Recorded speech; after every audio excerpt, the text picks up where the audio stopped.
Today's episode. Oh, wait. You already know who we are. So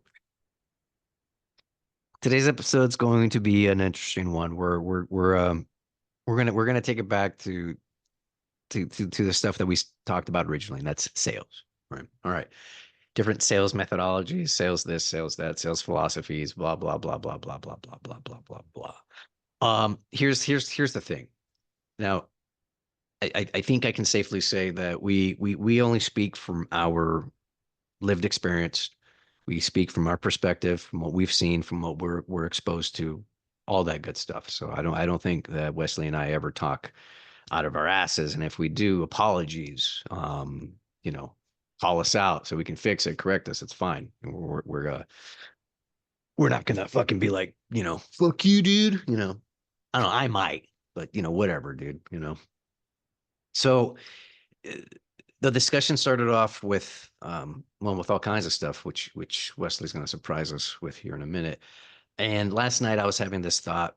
Now I have an evening routine. Oh, yeah, that's right. I'm not working till I drop. No, sorry, I'm fucking 48. I only have so much energy. I got to take care of the body, so I'm going to stretch out before I go to bed. All right, I highly recommend it. All right, I'm not like one of the young studs out there who are in their 20s and 30s and shit, and they're just like just work, work, fuck balance. It's like, you know what? No, sorry, I don't believe in that. And then of course the conversation goes, and it's like, well, that's why you're not where you're at because you fucking believe in balance. And it's like, all right, dude, cool, but I'm probably in better shape than you, so whatever. Anyways, it's always something, right? It's always something in this fucking life. So, here's the thought, right, that I was having last night. And when I first came into the game, I had this interesting limiting belief that was popping up because a lot of sales guys were really exalting themselves as these agents of change in people's lives and really taking it upon themselves and really taking like this almost weird personal responsibility that if the person didn't buy their product, now their life's going to be all fucked up. So case in point, fitness, for example. I sat in some sales teams, fitness meetings and shit like that, where it's like literally the dude saying, um, I'm the one that could have helped her stop getting diabetes. And in that moment, I was just kind of like, come on, dude, get the fuck out of here. You're a sales guy. And then last night I stopped myself and I was having that thought going, wait a minute. I think that dude's kind of right in a way. As a salesperson, you're semi front line to an offer that can actually change a person's life. The front line is the marketing. That's getting the message out. Now, you're only as good as the marketing and you're only as good as the fulfillment. That's my current understanding. And what I mean by fulfillment is like the results that the product's going to get and whether the marketing is going to be transparent, genuine, and honest. Well, what do we see? We see a lot of misleading marketing with hooks to get people in. Why? Because your product might be shit. And what do you see? Then you want to make sure that your salespeople are really skilled and know how to fucking objection handle and do logic traps and all this other shit and fucking gaslight and all that crap. Why? Probably because your product is shit. At least that's how I'm reading it. Now, if you got a good product, you have a good reputation, you've got good marketing, you've got a sales team that's there to help facilitate a good decision, that's there to get to the truth, that's there to help people overcome some of their own bullshit and help them realize whether that's the thing for them to do or not. Okay, then we might be onto something. And so, in that regard, I do see the salesperson as an agent of change. What is sales? So, of course, keep in mind, like, this is just me parroting, regurgitating things that I've heard and resonated with from all the different people that I've trained with, watched their content, read books on, watched videos, blah blah blah blah blah blah blah. I started in this game back in 2021 with the sales mentor, then jumping into the UCM. My first offer that winter, fucking horrible experience, but glad I went through it. And here we are now, right? More gray, more beard, less hair here, whatever. Probably more hair actually, because you used to rock the bolt cut. the buzz cut. Yeah, that more hair here, but less here. This is thinning. I'm looking into a product to see, the Hims stuff to see if that actually works. Not for the ED, no issues there. Thank God. Not like I'm getting laid or anything like that. Anyways, so GMI on the show. Ultimately, what is sales about? The one thing that I do agree with philosophically is that sales is about change. It's about change. People want to have some sort of different reality moving forward, whether it's buying a new phone so you can better communicate with your loved ones and, faster text and this and that, whether it's buying a better type of pen when you're writing, it's a lot smoother experience. Sell me this pen. Oh my God. Didn't think that was going to happen here. Whether it's having a better type of supplement that you take, whatever it is, right? It's always going to be an identity shift, right? And of course, you've got the different types of methods that are like, pain based, or like, and how would that feel if that had been, and are you willing to settle for that? Or, all the different techniques, future pacing, blah, blah, blah, blah, blah, blah, blah, whatever. It seems like, and this is just me coming from a martial arts perspective, that it's all coming from the same root and it's evolved, but everyone's kind of saying the same things depending on where you're at. Although you probably don't want to talk the same way to someone who's going to buy, say something in the 100,000, 2, 3, 4, 5 range. I don't know. But ultimately, the same basic premise applies, is that people buy on emotions and justify on logic. Or as a good friend of ours would say, you know, people buy on imagination and justify on memory. If I got it right. If I butchered it, my apologies, JD. I'll look back at my notes. So there's that opening statement. Um, You throw that to me with like 14 different ways to take it. I know, dude. I know. It's all fucking Um, chaotic and shit. so yeah, so while we were talking before the call about uh like all the different sales philosophies and ideologies and just the industry that we're in, and uh sales has this reputation of being manipulative and unethical, and for good reason, right? Because a lot of people, that's basically how they're making their sales, is they're just playing on people's emotional strings, and people don't really understand why they're doing it. They just feel bad if they don't do it, and it's really just like a big guilt trip, gaslighty culture, which I don't appreciate. And yeah, it does speak to the offer, but there's also good offers and things that salespeople still do that to get people in the door, right? And Yeah. I think that that's just like lazy sales, because I could be wrong. I'm not the best sales guy in the world by any stretch of the imagination, but what does that even mean also? Because is a good salesperson whoever makes the most money in a given year, because that could be you scamming people, right? So like Jordan Belfort was a better sales guy in that definition, but we know how his story ended, type of thing. So it's like, how do you evaluate it? Um, but I do remember that, like, when I was when I had the highest close rate of my first offer, and this was like right as you were joining the team, genuinely, I didn't know what I was doing. And genuinely, sales felt like I was just taking an order. It just felt like I was just like, they wanted something, and I was just like selling them out of it. That was like my style, because I was reading a book about pushing them away to get them to come back. And they were just telling me what they want. And I was like, okay, here it is. And that's a lot different than trying to like force it, or tie downs, or objection Tie handle, like downs. yeah, right, like the Tie downs are, terminology, yeah. Choke objection downs, tie handle, downs, just tie down, the build the words that, gap, yeah, cost of yeah, inaction, like right. we're their parents.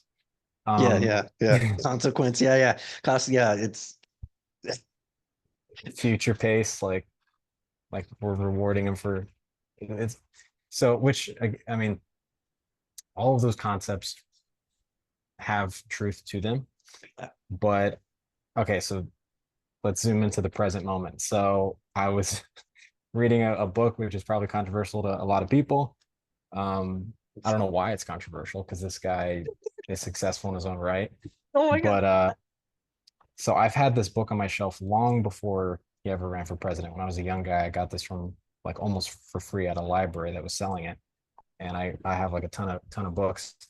And right now I'm trying to learn about like negotiation, marketing, and I just kept thinking Trump, Trump, Trump, because like he's everywhere. He's very well known, so he probably knows what he's talking about when it comes to marketing and negotiation. And I read this section, and I'll read it to you guys here. It's about a paragraph long. Um, and keep in mind, this whole book is about. It's called The Art of the Deal. So it's about making a deal. It's not necessarily sales. It's about two parties negotiating and making an agreement and a deal with each other, which could be seen as closing, but I think it's broader than that. Um, so this is titled Use Your Leverage. So I'll just read it. He says, the worst thing you can possibly do in a deal is seem desperate to make it. That makes the other guy smell blood, and then you're dead. The best thing you can do is deal from strength, and leverage is the biggest strength you have. Leverage is having something the other guy wants, or better yet, needs, or best of all, simply can't do without. Unfortunately, that isn't always the case, which is why leverage often requires imagination and salesmanship, right? So he's saying like, if someone doesn't immediately have something, you don't have something that someone wants or needs, you got to kind of add some salesmanship in there. And he says, in other words, you have to convince the other guy that it's in his best interest to make the deal. So Donald Trump doesn't even see himself as a sales guy. And he's been doing these like huge deals, $1 billion deals, getting, you know, amazing properties in New York that it's like, how did he even do that? So think about the level of salesmanship that takes to get a Manhattan plaza, luxury plaza in the middle of Manhattan. And he's done it time and time again. And he's like, yeah, like if you don't actually have something that someone wants or needs, you're going to have to try to convince them that you do, right? Like try to create this narrative that what you have is actually something that they need. And I think that that's where most of us in our sales career operate in. We operate in this realm of we have to win this call. Mm-hmm. We have to convince the other person to buy. We have to communicate with persuasiveness and language, which all of that's good, but it's not the most important thing, right? The most important thing is to operate from the framework of this person, presumably if you have a good thing offer, right? And the marketing's good. This person, I have something that this person wants, Mm-hmm. or I have something that this person needs. And if I don't, there's not going to be a deal made. So who cares? Don't Right. got to sweat about it. Right. And so your only objective is just to get them to a black and white decision on if you want what I have, Right. I'll give it to you, but I want this Yep. thing, Yep. which is the price of my offer. Yeah. Right. Yeah. So that becomes like that becomes a negotiation, right? Mm-hmm. It's not like you do this emotional tie down and you get them convinced, and then you're like, all right, the cost of your future and your freedom and to feel better about yourself is going to be $5,000 or whatever it is. You just say, okay, you want this type of support, you want this type of clarity, this type of help, this type of results, whatever. We can deliver that for you, but we want 5K in order for that exchange. That's kind of the conversation that you're having, which is kind of a different conversation because it's more logical, it's more black and white, it's more transparent. You're not using these mumbo jumbo words that make them feel like it's this other thing that you're selling when it's really not. Yeah. The convince word I don't like. Persuasion, I'm like, that's borderline manipulation because it just reminds me of a politician. I've always preferred influence, the word influence, but then also having that, like you were saying, that conversation where like looking at where it's like, I've got this thing and you basically have a lack, and this thing potentially could basically fill the gap, right? Like first coming into the game and trying to understand sales, I like my first thought was this is manipulation. That was just, and this is, we've talked about it before, and this is me coming from a, philosophy, psychology background, and understanding human communication going, oh, and then learning other ways, and then also seeing how I'm like, wait a minute, like really what is like good sales guys are pretty much glorified life coaches. When you think about what coaching's about, coaching's about like there's this goal that you want to achieve, and it's like, okay, and let's have this conversation as far as like, well, what do you want to do? All right. And why do you want to do it? And what happens if you don't? And just that it's most basic, right? There's like when you break it down at its most fucking basic fundamental, there's like really just four questions and then there's sub questions afterwards. And what is it that typically that we deal with when it comes to objections, or one camp objections and the other fears, concerns, and doubts. It's the logistical people and their money, partner, fear. Some would throw in time, Right. right? And having that conversation with people to see if it even makes sense for them. So there's the good, the bad, and the ugly. I think with bringing Donald Donald Trump into the conversation, I think whatever your thoughts and beliefs are of the man out there, the interwebs. Donald Trump's an amazing marketer. He's really good at what he fucking does, and that's what him being him. Right. Whether you fucking love him or hate him, he's really good at him being him. Just like Obama's a good communicator, Just like right? Obama. And he's Obama on was the an other side of the just aisle. the same thing. Like I decided one day, because I was just like, you know what? Because here's the thing, right? We are so quick, and I'm guilty of it too. We are so quick to fucking cast judgment and cast a hard opinion on somebody or something or whatever it is without really doing our homework or without hanging out with the thing. This is why I was like, hey, let's do an episode on NLP because I want to understand it more.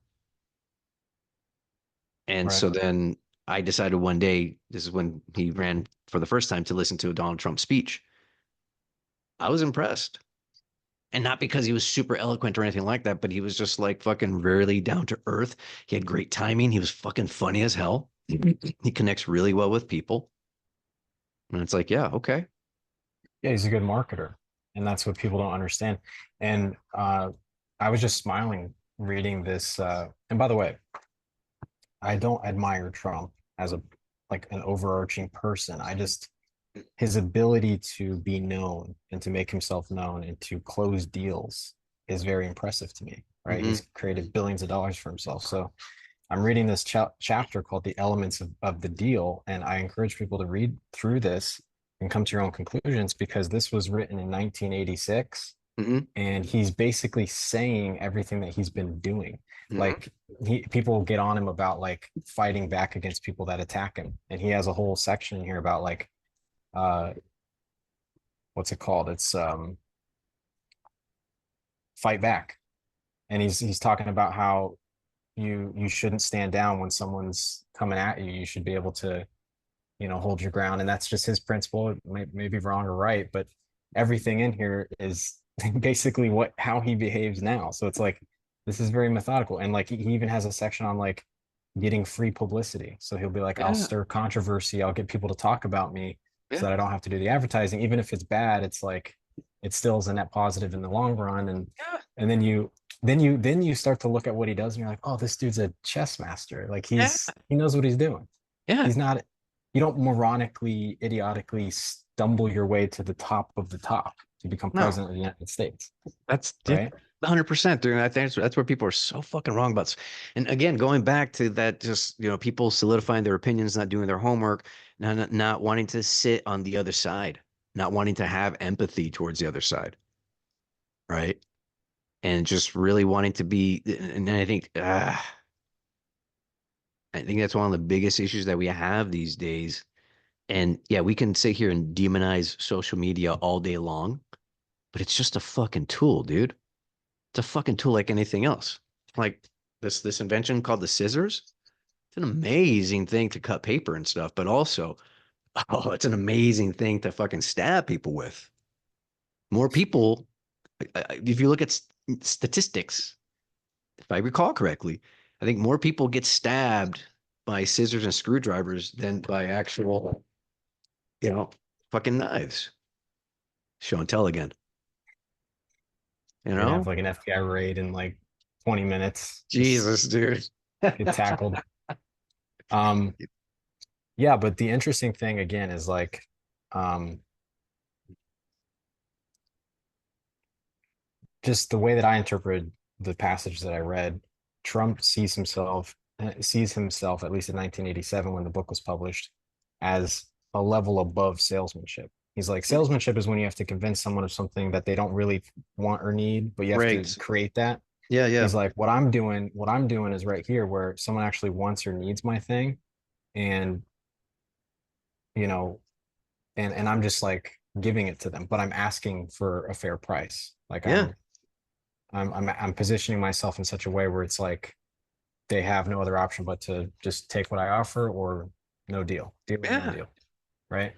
Yeah. So I think that's interesting. And he also has another passage in here about thinking big, and he was talking about like politicians and how um, I think Carson when he lost to Reagan, I believe. I don't know my history that well, but I Harder. think Carter Jimmy Carter Carter. lost to Reagan because he was a terrible president, and Trump had a section here where he was talking about incompetence and how do people that are like not actually good at the job, because he has a section called deliver the goods. Like you can market the hell out of yourself, but when push comes to shove and people start to see your actual product, they're going to find out.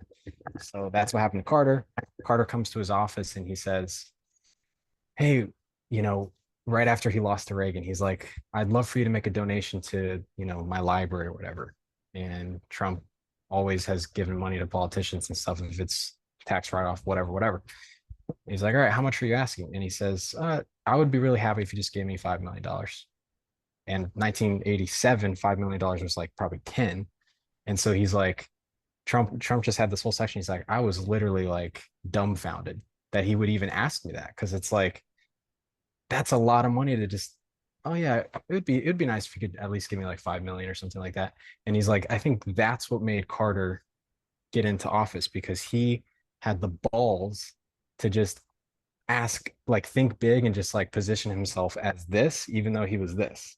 Yeah. And he shot for here even though he was here. Sure. So Trump has a whole philosophy about think big, but also deliver the goods. Like think big, but have a really good fucking back it up with a good product. So like Trump uses this language and he talks about it in the book of like, I have the best hotel in the world. This is like, Da Vinci would be proud of me, things like that. Like he uses these words, which people make fun of Trump for doing that. He's a huge promoter, right? He's a very braggadocious promoter, but then he also delivers the Trump Plaza, which is what used to be renowned for how amazing it was. Like people try to replicate him, at least in the book he talked about. People try to think that they would just come in, oh yeah, we're going to make a better Trump Tower. And then they realized that he spent like $20 million just on the entrance. Like just getting into the building, that whole like arches and whatever was in there. He's like, that was $20 million. People don't understand. Yeah. So I think that's a different way to approach sales and negotiation. And I just recently did this with an offer that I was onboarded with. They rejected me because I positioned myself as like a sales guy. Like, well, I don't have B2B experience, but this is why you should work with me. And then I just came back 2 weeks later, followed up, booked another call, and then said, hey, I want leadership. This is what I want. This is what I want to help you with, because I knew that that's what she wanted. And now we're working together. She sent me a contract. I said, I don't agree with this contract. I don't like how I have to have insurance in here. Can you change that? She's willing to change it. Right. So it's like just, and I'll keep it vague. I'm not going to give any specifics so I don't get in trouble, but just like positioning yourself like you have something that someone wants, Mhm. and being able to deliver on that is like already you stand out from everybody else, because nobody would even be brave enough to ask or have the balls to even ask. They Right. would just kind of accept it, like, oh yeah, that this is the contract, this is what it is, this is the deal, you know, it is what it is. So Which a lot of us end up doing, have done, and will do, because we don't know any better until we actually go through it and get burnt and then go, oh, wait, I don't have to put up with that. I don't have to do that. I can do differently. I can choose differently. I can choose better. And I think that's part of the I think that's part of the initiation process as you enter the high ticket space and probably sales in general. I don't know. The only exposure I've had to sales has been the high ticket space. And then all those years of me growing weed and selling weed. Going back to the Trump thing. Weed was easy. You grew a good product, and if it looked good and smelled good, sold. There's no fucking salesmanship there. If you got a Right. fucking bad pound of weed, doesn't look good and smells bad, ain't no fucking, well, how does it make you feel personally? And no, dude, fuck that. I'm not gonna give you 5 grand for that. This was back when I started, 5 grand a pound. It's just not gonna happen. It's like, dude, I'll give you fucking, X amount for it. Take it or leave it. It's that simple. There's certain Right. things, right? That we're talking about it off camera earlier, but there's certain things that don't require, they go sex sales and they talk about marketing sex sells. This is why they have, hot women in marketing, and they do all that stuff. They have the narrative, the storyline saying if you have this thing, it's going to get you laid.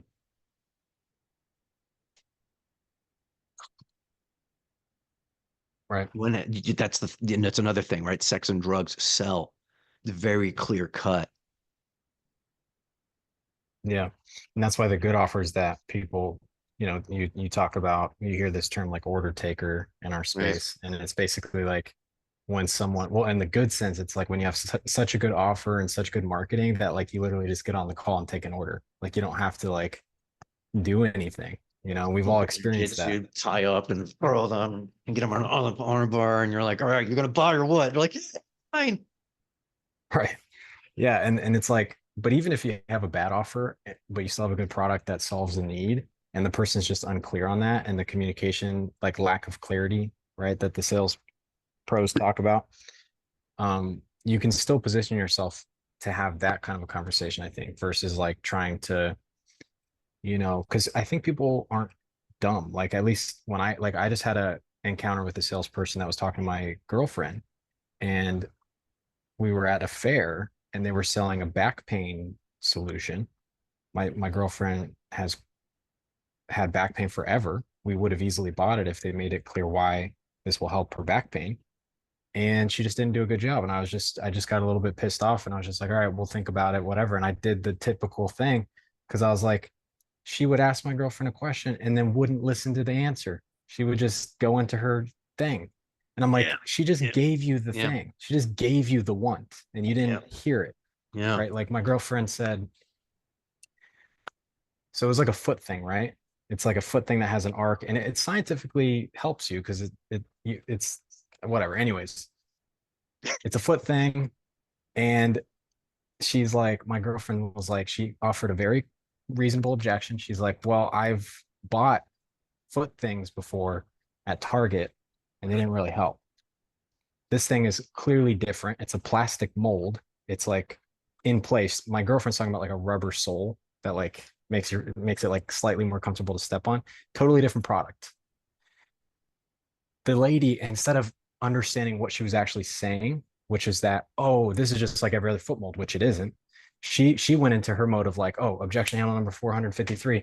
Yeah, well, see, the thing about this is if you buy it now, even though it's way more expensive, it'll last longer. And so those things just wear out. And that's why I didn't like it, right? Because it just wore out and everything like that. It's like, no, that's not what she said. She said that's it didn't help hilarious. her. It didn't work. Yeah, Right. yeah, All she had to do was say, oh, well, what were those like the jelly rubber things that are like flat? She's like, yeah. Why, like, why didn't it work? Well, it just, my back still hurt when I used it. It felt comfortable on my foot. Well, see this, how this thing has an arch and it's plastic. Why don't you try it on? Feel it. You see how it's different? This thing is in place. Oh, okay. Yeah, this is different. Right. But there were a couple of those exchanges where I was just like, dude, this sales lady's having a conversation with herself. She's selling herself out of the deal, hmm right? yeah, yeah. Yeah, she wasn't listening to understand. Right. Yeah, she was That's she that's was one of the issues. yeah, it's one of the issues, right? Yeah, she was listening to reply because she had her thing ready to go. And hey, you're selling a product that's fair. Kudos to that person to have the courage to do that, live in person selling. For the for Yeah. the for the rest of us princess closers, as they like to call people who just want to do inbound and show up to a full calendar. Right. No, definitely harder sales, but I mean, don't make it harder on yourself, right? Don't fuck up the deal. Yeah, Like, I'm telling you, we would have bought that thing if she communicated it properly. But when yeah, I realized that she didn't actually know what we needed, I didn't trust her. Even though, yeah. even though I sold my own, I was selling myself on why we need it. Babe, look, back pain. Look, let's go Hmm. check it out. I was selling myself into it. She sold me out of it. Hmm. So that's the issue with I think salespeople that people don't talk about enough is sales guys need to just get out of their own way and just let the person sell themselves and just give them what they want. And don't be afraid to ask for what you want. Because Yeah, that's yeah. again, that's what Trump talks about. It's a deal. It's not just a all right, we're gonna give you all of the back pain and everything like that, but it's gonna be $300. Yeah, What, that's yeah. See, when that happens, yeah, that's already like, why are you you're scared? Why are you fucked. doing that? Yeah, you're fucked. Yeah, you're fucked. One thing that I have appreciated throughout this journey is the understanding that everything is about sales. And what I mean by that is like you're always being sold to, or you're selling yourself, right? And let's like before we wrap it up, it's just basically like you're constantly buying into things. You're buying into what reality is supposed to be like. You're buying into your worldview. You're buying into a spiritual view, buying into a philosophical view. You're buying into what politics. You're buying into just how you want to live your life. You're buying into so many things, how you view the world, whether life is for you or to you or happens to you, right? You're constantly buying into shit. I'm a firm believer of that. I believe that sales is a transformative thing. Believe it can be done ethically. I think it has to do ultimately about intent. What's the intent? What's the intent? It's like, yeah, you can help people make a lot of money as well. And that's reflective of the value that you bring. But it's only as good as the value of the offer, right? There's a trifecta, right? There's marketing, the sales, and then the fulfillment. Got to have a good product. I mean, Yep. dude, people, if they could get away with it, they would, and I wouldn't be surprised if it's already been done or it's going to be done. But literally, I bet you we should try it one of these days. I bet you that we could fucking sell polished turds in amazing packaging with amazing marketing, and people would buy that shit. I don't know. Maybe if it's some like art form or something, we just See, dude, already, you're like, okay, how? See what I mean? But literally, if you think about it, right, it's just like it's a polished turd. So many things out there. So for example, is soda good for you? Fuck no. It's one of the worst fucking things you could do to your body, dude, to drink soda. yeah. But think about, It, Coca-Cola and like how fucking insanely profitable that fucking company is, yeah. you know? Right. Anyway, Yeah. do you have any I closing statements? no, I mean, as per our usual, we went kind of all around the world with this conversation, but um, yeah, neither of us are sales pros or anything like that, but I think I'd rather be on the path of not having kind of willful ignorance to just like as long as you make a sale, it's good sales kind of thing. Like I'd rather make less sales, but understand why I'm doing it and how it works and the mechanics of it. Um, and yeah, I would just encourage people to read this chapter because I mean he can say it better than I can. It's called let me look up the chapter again. You can probably get this out of libraries. It's called The Elements of the Deal. It's chapter 2. and it's a really good chapter about negotiation and the basic principles of negotiation. And he talks about that. He says, you gotta promote yourself well, but you also have to you gotta deliver the goods, which is what Mark was talking about, having an actual good product. Because otherwise, you know, it Otherwise, doesn't matter. yeah. Otherwise, what are you doing? And I gotta say though, we are sales professionals, buddy. Let's not discount ourselves. Let's not cut ourselves short. We are sales pros. What did I say? You said you're like we're not sales pros or anything like that. But I was just no. I'm like, but we are. Like we've cut our teeth. We've been on multiple offers. We've seen what a we've seen our share, right? And and Right. and and I, and I, and I think like what you're saying, it's like I'd rather, like you were saying, rather make less sales, but know that I'm selling something that's good, as opposed than making a shit ton of sales and know that it's not so good. Right.